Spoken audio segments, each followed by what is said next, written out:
इतिहास में हार जीत तो होती रहती है। मुद्दे की बात है कि कौन स्पिरिट को जिंदा रख पाता है। इजराइल भी खदेड़ा गया था, लेकिन उसने अपने स्पिरिट जिंदा रखी और आज वह एक अजेय देश है। राजपूत राजा हारे या जीते, लेकिन उन्होंने हिंदुत्व की भावना को जिंदा रखा। इससे बढ़कर किसी का क्या अवदान हो सकता है आगामी पीढ़ियों के लिए।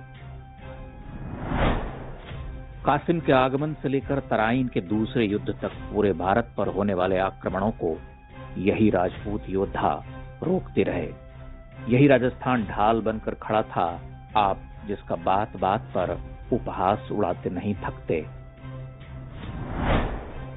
या तो आप कहिए कि राजा अपने राज्यों के लिए लड़ रहे थे, फिर आप यह नहीं कह सकते कि उन्होंने किसका साथ दिया और क्यों दिया, क्योंकि उन्हें हिंदुओं से मतलब नहीं था, सिर्फ राज चाहिए था।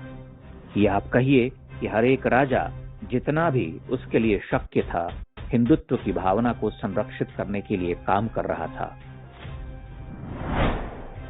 आपके लिए यह कहना आसान है कि फलां युद्ध हार गए, फलां ने साथ नहीं दिया, भले आपको तत्कालीन परिस्थितियों का भान न हो। क्या आप जानते हैं कि इन राजपूत राजाओं के सामने एकमात्र चुनौती म्लेच्छ शत्रु ही नहीं थे, उन्हें अकाल से भी लड़ना था। एक सामान्य ठाकुर जिसके खुद के खाने के लाले पड़ते हों, लेकिन अकाल पड़ा हो तो अपने अन्न भंडार खोल देते हों, ऐसा एक दो नहीं, हजारों ठाकुरों सामंतों ने किया। आप राजस्थान के ख्यातों में पढ़ सकते हैं। आप राजपूतों को गाली देना चाहते हैं तो ठहरिए। मान सिंह के दादाजी प्रताप के दादाजी के ध्वज के नीचे बाबर के विरुद्ध खानवा में लड़े थे। आप इतिहास मंथन से क्या तत्व निकालना चाहते हैं? इतिहास के पास एक साक्ष्य नहीं है, लेकिन आप जयचंद को गद्दार बनाकर घूम रहे हैं। मालदेव पितृहंता नहीं था, लेकिन बना दिया गया क्योंकि ख्यात की एक पंक्ति का अर्थ अशुद्ध निकाल लिया गया और वह घटना राजपूतों के विरुद्ध काम आ सकती थी। उस ख्यात का अनुवाद ऐसा व्यक्ति करता है जिसे राजस्थानी भाषा का कचहरा भी नहीं आता। कमाल है, आप हजारों निर्दोष हिंदुओं का कत्लेआम करने वाले अकबर को लोदियों से कम निशंस मानते हो।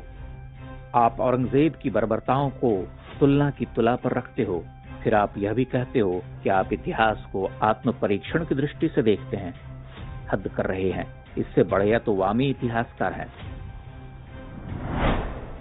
जसवंत सिंह औरंगजेब के अधीन थे, लेकिन जैसे ही औरंगजेब मारवाड़ के मंदिर को तोड़ने की घोषणा करता है, जसवंत सिंह काबुल की सारी मस्जिदें तोड़ने का फरमान जारी कर देते हैं। वह तो मुगलों के अधीन थे ना, फिर उन्होंने मंदिर तोड़ने की बात पर इतना आक्रोश क्यों दिखाया? क्योंकि उनमें हिंदू भावना जिंदा थी। कान्हड़ देव मुट्ठी भर सैनिकों के साथ खिलजी की सेना का रास्ता रोक देते हैं जब वह सोमनाथ से शिवलिंग लेकर दिल्ली जा रही होती है। प्रताप गुजरात से लौट रही अकबर की सेना से टैक्स वसूल लेते हैं। कल्ला राय मलोत जहांगीर को विवाह के बदले जूतों की माला पहना देता है। आप पढ़िए इल्तुतमिश ने कितनी बार जूते खाए हैं राजस्थान में।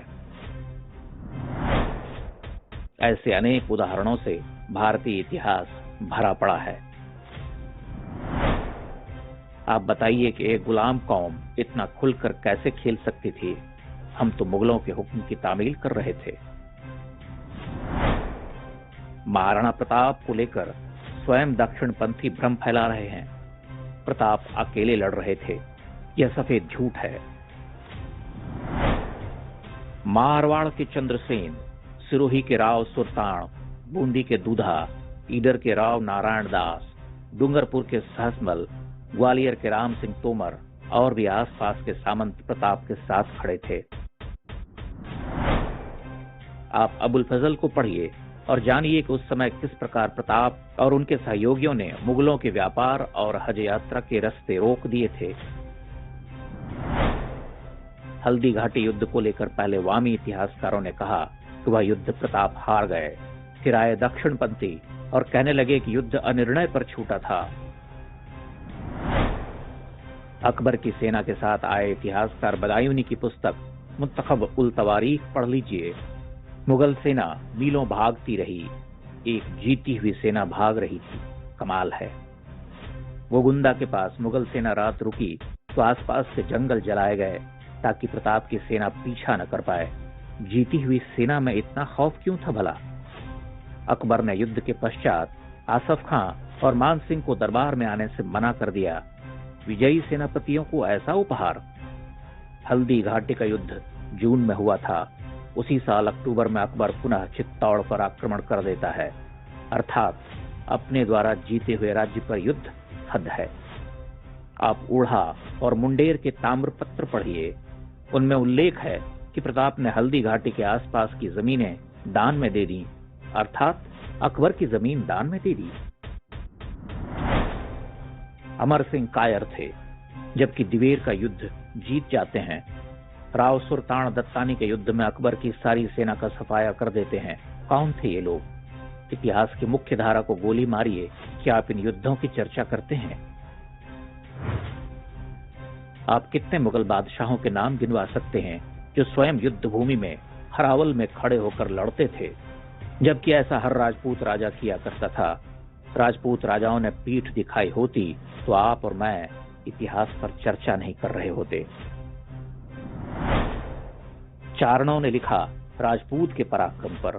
सांगा, प्रताप, राज सिंह, अमर सिंह, दुर्गादास, जसवंत सिंह, जगत सिंह, राव जैत सिंह, राव सुल्तान, डूंगर सिंह, दान दिया, युद्ध लड़े, दुर्ग बनवाए, मंदिर बनवाए, तालाब खुदवाए।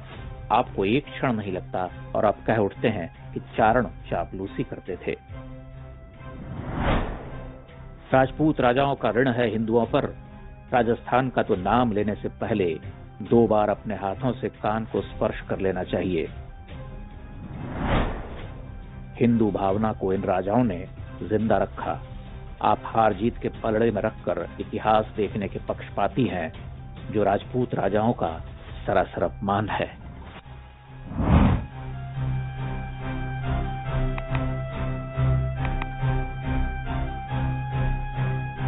इंडेक्स ऑनलाइन के वीडियो समाज को समर्पित हैं।